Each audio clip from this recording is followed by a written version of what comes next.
I'd be curious, given how many notable leaders and companies that you've worked with over the years, and having seen different cycles of the market, whether it be the financial crisis or dot-com boom and bust, are there any parallels that you can see between other instances where leaders have had to really shift and reset to what we're going through today? Yeah, 9/11 was a really strange period for people as well as organizations. Obviously, the meltdown in 2008 was kind of crazy. I even worked very closely with Toyota after the big tsunami and some of the crisis that they faced in Japan through some of the weather-related incidents. And there are some strong parallels to what leaders face and what success looks like and what enables you as you go forward. Being able to create that picture for others in real time about what success looks like, to share that sense of purpose, as Daniel Pink talks about, is really an important thing for leaders to do. And if you can do it through stories and the power of shared definitions of words, shared language, shared understanding, it builds those threads that humans can relate to really well. That's part of the work that we're going to do in this first module, is build those storytelling skills and help you understand framework, structure, not just why, but how you get impacted through neuroscience and how the brain actually works. So that's one of the things, is being able to give that view forward, that sense of purpose, the stories, guiding principles, values, really, really important. The next thing is every leader, to really support their organization and their team and create followers, has to have two pieces. They have to have competence and they have to have character. And if you have just one of those, you're not going to get the followership, the commitment, the engagement. You might win their minds, but you won't win their hearts. So you have to be highly competent. You have to be technically competent. You have to be operationally competent.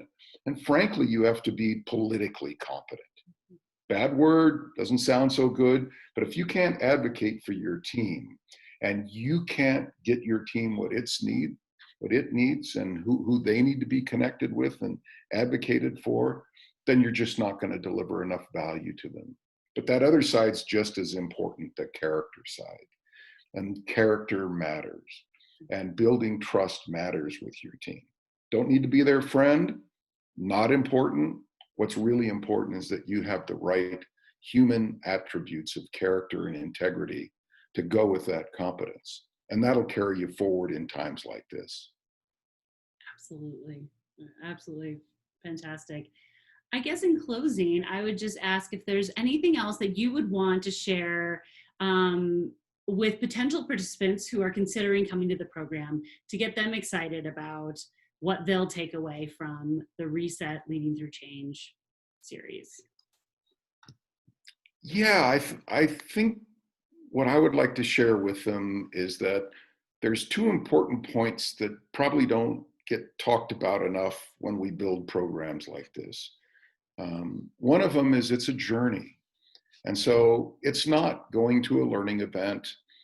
Everybody gets washed in the same brush. You come home and then you go back to your real world.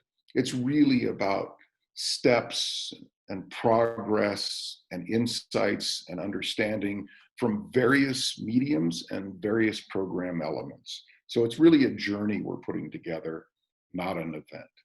And then maybe the most important thing is that they're going to have a lot of opportunity, not to learn from people like me and other good thought leaders that have done great research, but to learn and apply with each other and from each other. So that collegial experience and the relevance from that and the power of that is frequently understated.